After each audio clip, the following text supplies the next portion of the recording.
Hello everyone, class 12th chapter 12th विषय Hindi RBSC.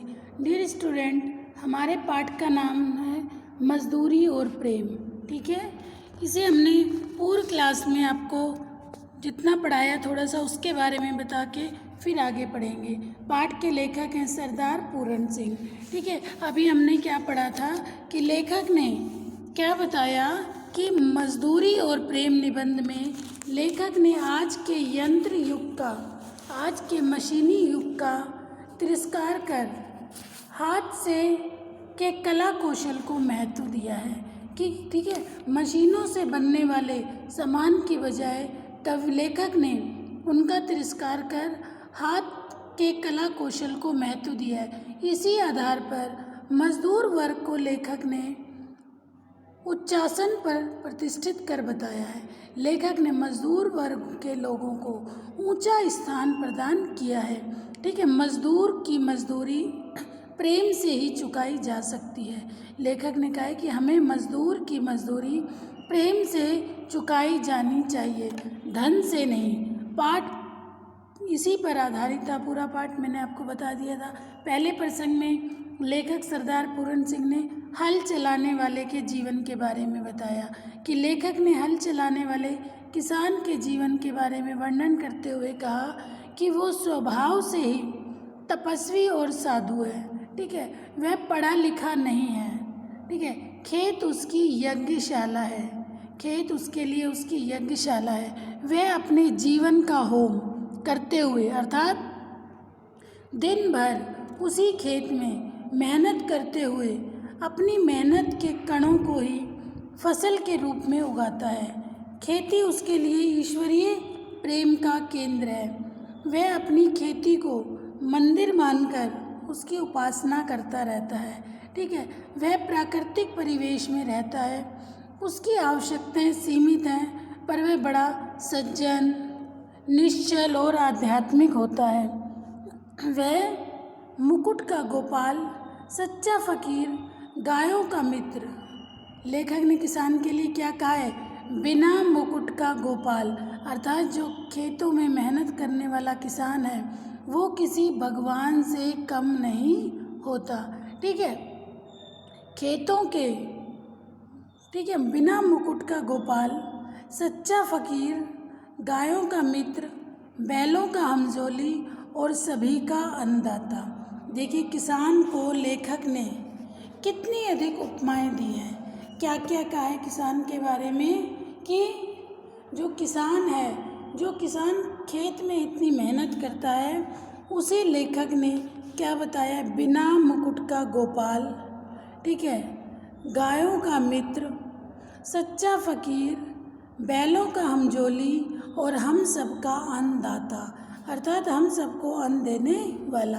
ठीक है, अब तक हमने इतना ही पढ़ा। इससे आगे देखिए गडरिये का जीवन। लेखक कह रहे हैं, एक बार मैंने एक बूढ़े गडरिये को देखा। घना जंगल, हरे भरे वृक्षों के नीचे उसकी सफ़ेद ऊन वाली भेड़ अपना मुंह नीचे किए हुए कोमल कोमल पत्तियां खा रही थी। लेखक कह रहे हैं, एक बार मैंने उसकी गडरिये की सफ़ेद भेड़ को देखा जो अपना मुंह नीचा करे कोमल कोमल पत्तियां खा रही थी। गडरिया बैठा आकाश की ओर देख रहा था। भेड़ चल रही थी और वो आकाश को देख रहा था। ऊन काटता जाता है उसकी आँखों से। गडरिया बैठा हुआ आकाश को देख रहा है, ठीक है, फिर ऊन काटता जाता है। उसकी आँखों में प्रेम की लाली छाई हुई है। वह निरोग्यता की पवित्र मदिरा से मस्त हो रहा है। ठीक है, बाल उसके सफ़ेद हैं और क्यों ना सफ़ेद हों, सफ़ेद भेड़ों का मालिक जो ठहरा, परंतु उसके कपोलों से लाली फूट रही है। बाल सफ़ेद लेकिन गाल उसके लाल लाल। बर्फानी देशों में वह मानो विष्णु के समान क्षीर सागर में लेटा है। ठीक है, उसकी प्यारी स्त्री उसके पास रोटी बना रही है। उसकी दो जवान कन्याएं उसके साथ जंगल जंगल भेड़ चराती घूमती हैं। अर्थात गडरिये का जीवन घुमक्कड़ जीवन होता है, अपना कोई घर नहीं होता। जहाँ भेड़ें ले गए वहीं जाकर खुले वातावरण में, खुले आकाश के नीचे रहने लग जाते हैं। अपने माता पिता और भेड़ों को छोड़कर उन्होंने किसी और को नहीं देखा। मकान इनका बेमकान है, घर इनका बेघर है। ठीक है, ये लोग बेनाम और बेपता हैं। किसी के घर में न घर पर बैठता इस दारे फानी में, किसी के घर में न घर कर बैठता इस दारे फानी में। ठिकाना बेठिकाना और मका बरला मका रखना। इस दिव्य परिवार को कुट्टी की ज़रूरत नहीं है। जहाँ जाते एक घास की झोपड़ी बना लेते। किसी के घर में न घर कर बैठना, बल्कि जहाँ ये लोग जाते थे वहाँ घास के तिनकों की एक झोपड़ी बना लेते थे। और सूर्य रात को तारा इनके सखा थे। सूरज, चांद और तारे इनके मित्र थे। अर्थात लेखक ने बताया कि एक गडरिया का जो जीवन है वो घुमक्कड़ जीवन होता है।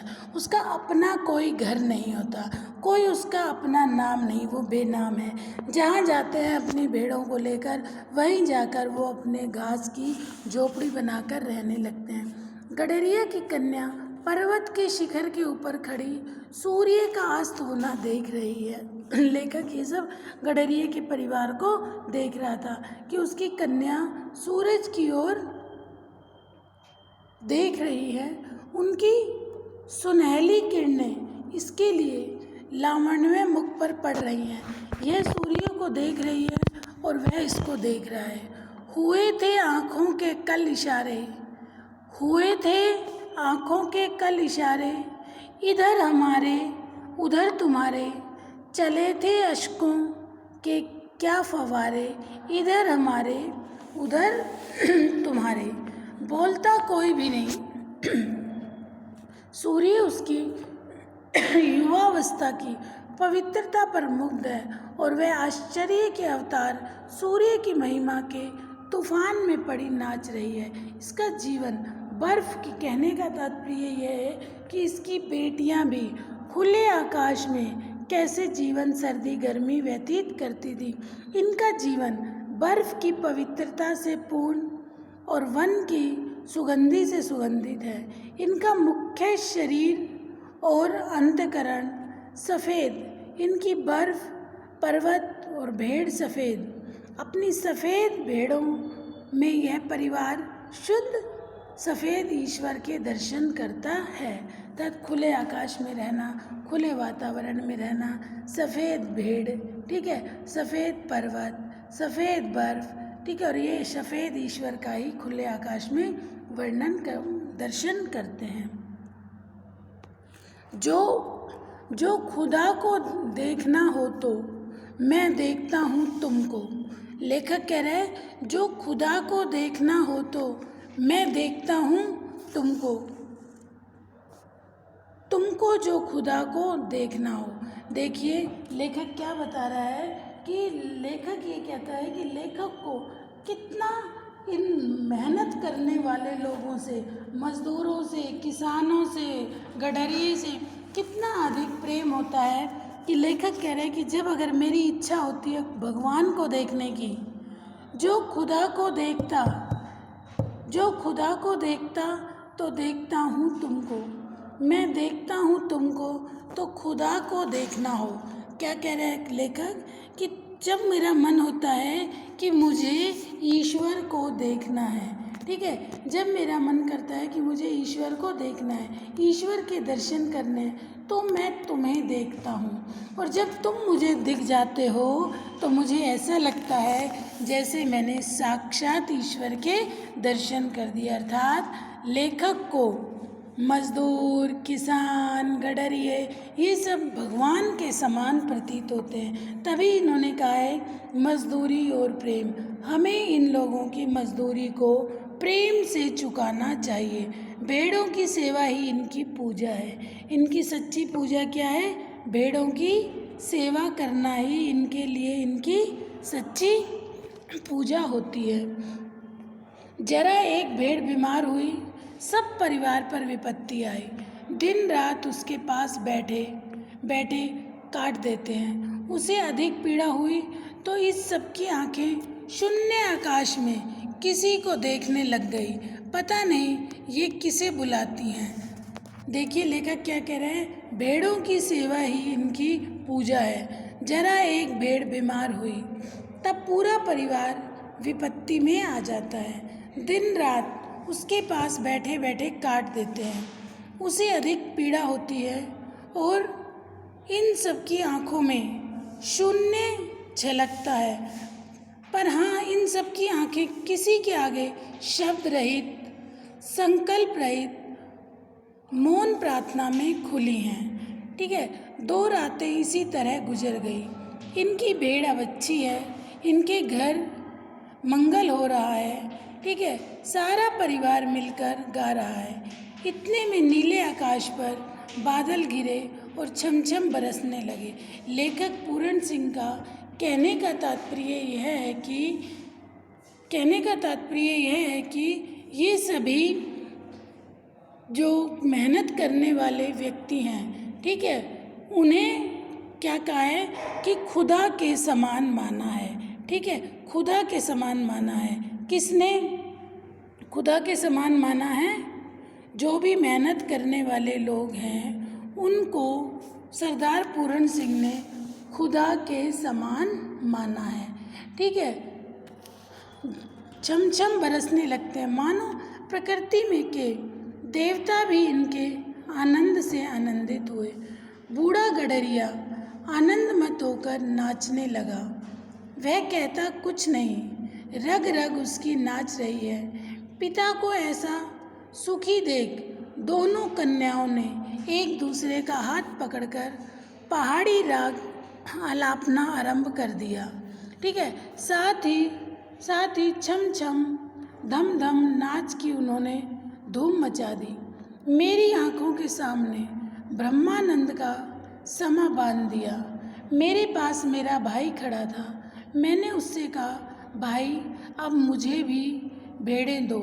ऐसे ही मूक जीवन से मेरा भी कल्याण होता है। विद्या को भूल जाऊं तो अच्छा है, मेरी पुस्तकें खो जाएं तो उत्तम है। ऐसा होने से कदाचित इस वनवासी परिवार की तरह मेरे दिल के नेत्र खुल जाएं और मैं ईश्वरीय झलक देख सकूं।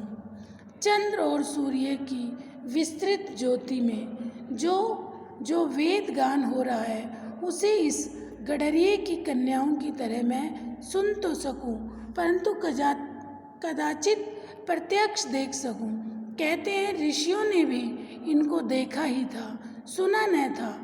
पंडितों की ऊटपटांग बातों से मेरा भी उकता गया है। प्रकृति की मंद मंद हंसी में ये अनपढ़ लोग ईश्वर के हंसते हुए होठ देख रहे हैं। पशुओं के अज्ञान में गंभीर ज्ञान छिपा हुआ है। इन लोगों के जीवन में अद्भुत आत्मानुभव भरा हुआ है। गडरिये के परिवार की प्रेम मजदूरी का मूल्य कौन दे सकता है? लेखक कह रहा है कि क्या गडरिये के प्रेम और मजदूरी का मूल्य आप दे सकते हैं, चुका सकते हैं? गडरिये की प्रेम और अर्थात वो गडरिया कितनी मेहनत करता है, कितनी मेहनत करके वो अपनी भेड़ों की सेवा करता है, उनकी रखवाली करता है, उनकी देखभाल करता है।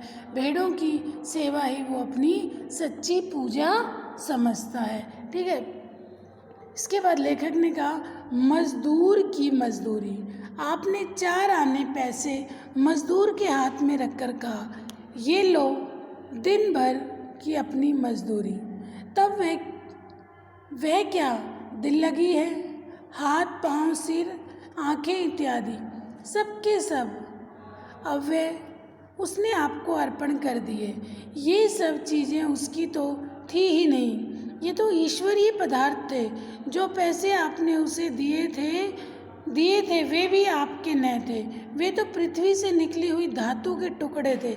लेखक कह रहे हैं कि हम किसी मज़दूर को उसकी मेहनत के बदले हम उसे पैसा दे देते हैं, तो पैसा वो क्या तुम्हारा अपना था, वो तो ईश्वर का दिया हुआ था। इस धरती के पृथ्वी से निकली हुई धातु के टुकड़े थे, अतएव ईश्वर के निर्मित थे। मजदूरी का ऋण तो परस्पर प्रेम सेवा से चुकाता हो सकता है। लेखक ने क्या कहा, मजदूरी का ऋण तो प्रेम से ही चुकता हो सकता है, अन्न धन देने से नहीं।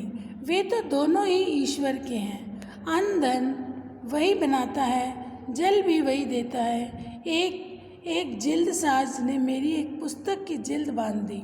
मैं तो इस मजदूर को कुछ न दे सका, परंतु उसने उम्र भर के लिए एक विचित्र वस्तु मुझे दे डाली। जब कभी मैंने उस पुस्तक को उठाया, मेरे हाथ जिल्दसाज के हाथ पर जा पड़े। पुस्तक देखते मुझे जिल्दसाज की याद हो जाती है। यह मेरा आमरण मित्र हो गया। पुस्तक हाथ में आते मेरे अंतःकरण में रोज भरत मिलाप का समा बंधा रहता है कि उसे वो अपने भाई जैसा प्रतीत हुआ जिसने ये बात कही।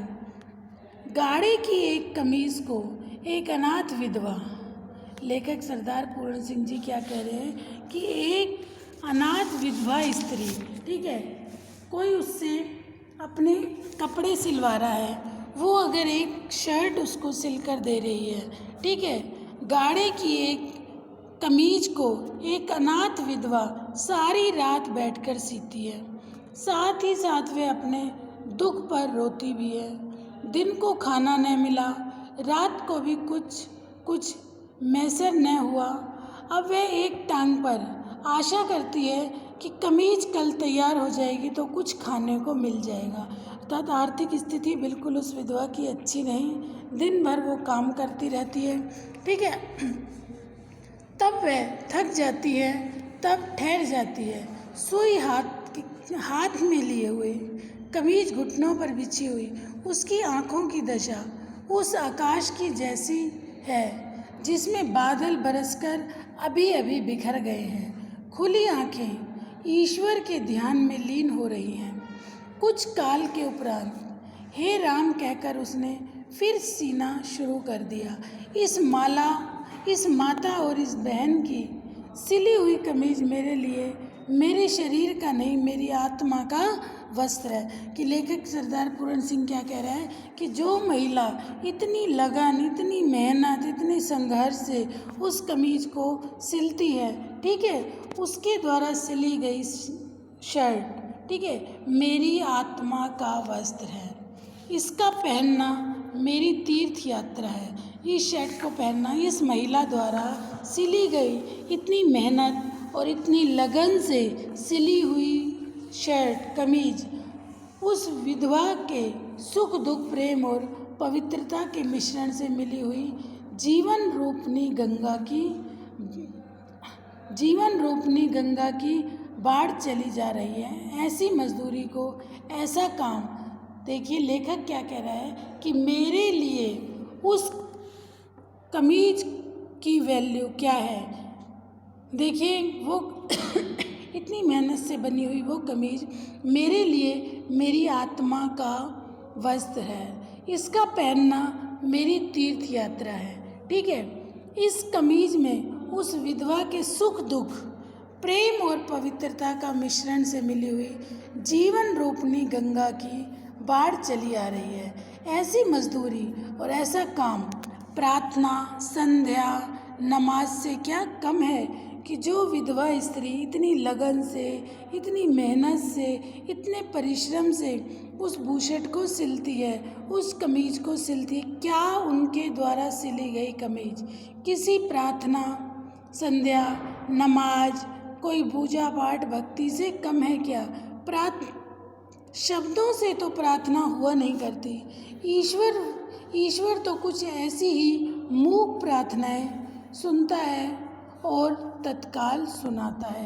प्रेम मजदूरी, देखिए लेखक ने क्या कहा कि हमें मजदूर को उसकी मजदूरी, प्रेम के रूप में चुकानी चाहिए।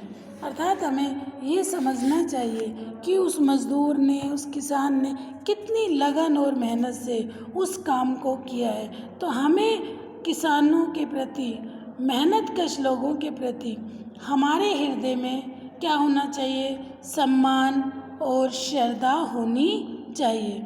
मुझे तो मनुष्य के हाथ से बने हुए कामों में उनकी प्रेम में पवित्र आत्मा की सुगंध आती है। देखिए लेखक ने क्या कहा, यंत्र युग के आने पर, मशीनी युग के आ जाने पर, तो भी लेखक ने कहा जो काम हाथ से किए जाते हैं, हाथ से किए हुए काम की कहीं होड़ ही नहीं होती। ठीक है, लेखक क्या कह रहे हैं, मुझे तो मनुष्य के हाथ से बने हुए कार्य में उसकी प्रेम में जीवित आत्मा की सुगंध आती है कि जो व्यक्ति अपने हाथ से काम करता है, मेहनत करता है, अपने हाथ से कोई चीज़ें बनाता है, वो उसमें मुझे उसके प्रेम की पवित्र आत्मा की सुगंध आती है। ठीक है, उनकी कला कुशलता को देख इतनी सदियों के बाद भी उनके अंतःकरण भावों का अनुभव होने लगता है।